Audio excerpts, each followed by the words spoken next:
സഖാവ് പിണറായി വിജയനെതിരായിട്ട് ഈ കേസ് എത്തിക്കുന്നതിന് വേണ്ടിയുള്ള ബോധപൂർവമായ കളി നടത്തുന്നത് രാഷ്ട്രീയമാണ്. ആ രാഷ്ട്രീയത്തെയാണ് ഞങ്ങൾ അന്നും ഇന്നും എതിർക്കുന്നത്, ഇനിയും എതിർക്കും. ശക്തിയായ രീതിയിൽ ഞങ്ങൾ എതിർക്കും. അതുകൊണ്ടാണ് സഖാവ് പിണറായി പറഞ്ഞത് എന്റെ കൈ ശുദ്ധമാണ്. പത്രസമ്മേളനത്തിൽ പരസ്യമായിട്ട് പറഞ്ഞല്ലോ മിനിഞ്ഞാന്ന്. ഒന്നും എനിക്ക് മറച്ചു വെക്കാനില്ല, എല്ലാ പകൽ വെളിച്ചം പോലെ നിങ്ങൾക്ക് മനസ്സിലാക്കാനാവുന്നതാണ്. ഇവിടെ ഇഡി നടത്തിക്കൊണ്ടിരിക്കുന്നത് വിചിത്രമായ ഒരു നിലപാടാണ്. ആ വിചിത്രമായ നിലപാട് എന്ന് പറയുന്നത് പത്രക്കുറിപ്പാണ്. അന്വേഷണം നടത്തുക, യാതൊരു കാമ്പുമില്ലാത്ത, ഒന്നും തന്നെ ഇല്ലാത്ത, ഒരു തെളിവുമില്ലാത്ത കാര്യങ്ങളെ വക്രീകരിച്ച് വിശദീകരിച്ച് എന്തോ വലിയ തെളിവ് കിട്ടിയിട്ടുണ്ട് എന്ന രീതിയിൽ പ്രചരിപ്പിക്കുക, വാർത്താ കുറിപ്പിറക്കുക, ഇത് വിചിത്രമാണ് എന്ന് സഖാവ് പിണറായി വിജയൻ പറഞ്ഞു. സാധാരണ സംഭവിക്കുന്നതല്ല. കേസിന്റെ ഭാഗമായിട്ടുള്ള കാര്യങ്ങൾ അവസാനം തീരുമാനിക്കുന്നത് കോടതിയാണ്. അന്വേഷിക്കുന്ന ഓരോ കാര്യവും ഇങ്ങനെ പത്രസമ്മേളനം വിളിച്ചു പറയുന്നത് രാഷ്ട്രീയമാണ്. അപ്പൊ ഇഡി രാഷ്ട്രീയമായ ഉന്നം വെച്ചുകൊണ്ട് പ്രവർത്തിക്കുകയാണ്. അതുകൊണ്ടാണ് വിചിത്രമാണ് എന്ന് പറഞ്ഞത്. വിചിത്രമാണ് എന്ന് പത്രസമ്മേളനത്തിൽ സഖാവ് പിണറായി പറഞ്ഞ ഉടനെ തന്നെ വീണ്ടും പത്രക്കുറിപ്പ്, ഇത് വിചിത്രമല്ല.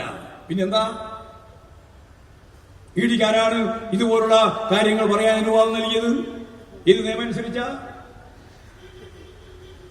ഒരു വിധി പോലെ ഞങ്ങളിതാ കണ്ടെത്തിയിരിക്കും. നിങ്ങളാരാ കണ്ടെത്താൻ? നിങ്ങൾ തെളിവുകൾ കോടതിയുടെ മുമ്പിലാണ് കൊടുക്കേണ്ടത്. നിങ്ങൾ കണ്ടെത്തിയതല്ല അവസാന വാക്ക്. നിങ്ങൾക്കൊന്നും കണ്ടെത്താനായിട്ടില്ല. മെയ് 27-ാം തീയതി സഖാവ് പിണറായിയുടെ സ്വന്തം വീട്ടിലും അതുപോലെ തന്നെ വാടക വീട്ടിലും പരിശോധിച്ചപ്പോൾ നിങ്ങൾ ഒന്നും കണ്ടെത്തിയിട്ടില്ല. ഒന്നും കണ്ടെത്തിയില്ല എന്നാണ് നിങ്ങൾ അന്ന് പറഞ്ഞത്. അന്ന് റിയാസിന്റെ വീട്ടിൽ റെയ്ഡ് നടത്തിയിരുന്നു, ഒന്നും കണ്ടെത്തിയിട്ടില്ല. നിങ്ങൾക്കൊന്നും കണ്ടെത്താനുണ്ടായിരുന്നില്ല.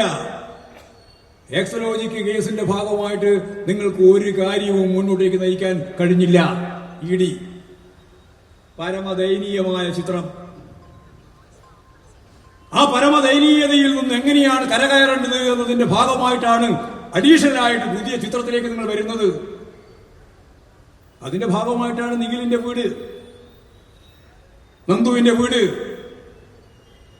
മുഹമ്മദ് റിയാസുമായിട്ട് പരിചയമുള്ള സുഹൃത്തുക്കളുടെ ഇവരെ ഉൾപ്പെടെ 9 ആളുടെ വീട് നിങ്ങൾ റെയ്ഡ് ചെയ്തു. എന്താ നിങ്ങൾക്ക് കിട്ടിയത്?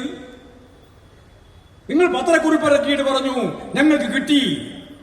എന്ത് കിട്ടി? സംശയം ഉണ്ടാക്കുന്ന രീതിയിൽ വാർത്താക്കുറിപ്പിൽ കൊടുക്കുന്നതിന്റെ അപ്പുറത്ത് നിങ്ങൾക്ക് ഒന്നും കിട്ടിയിട്ടില്ല. ഒരു വസ്തു നിങ്ങൾക്ക് കിട്ടിയിട്ടില്ല. ഭീഷണിപ്പെടുത്തിയിട്ടുണ്ട്, നിന്റെ കാലടിച്ച് മുറിച്ചുകളെ എന്നൊക്കെ പറഞ്ഞിട്ടുണ്ട്.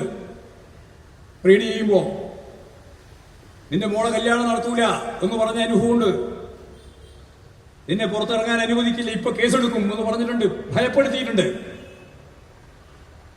എല്ലാ ഭയപ്പെടുത്തലുണ്ടായാലും അതൊന്നും നിന്നു പോകുന്നതല്ല കേരളത്തിന്റെ ഒരു അവസ്ഥ. അതുകൊണ്ട് ഒരു കാര്യവും നിങ്ങൾക്ക് കിട്ടിയിട്ടില്ല, ഒരു വസ്തുതയും നിങ്ങളുടെ മുമ്പിലില്ല.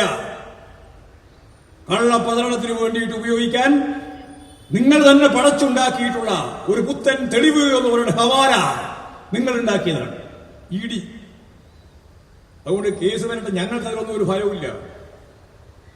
അതിന് കമ്പനി എന്ന രീതിയിൽ അത് അവർ കൈകാര്യം ചെയ്യും. ഞങ്ങൾ CPIM അതിൽ ഇടപെടുന്ന പ്രശ്നമില്ല, അത് നടക്കട്ടെ.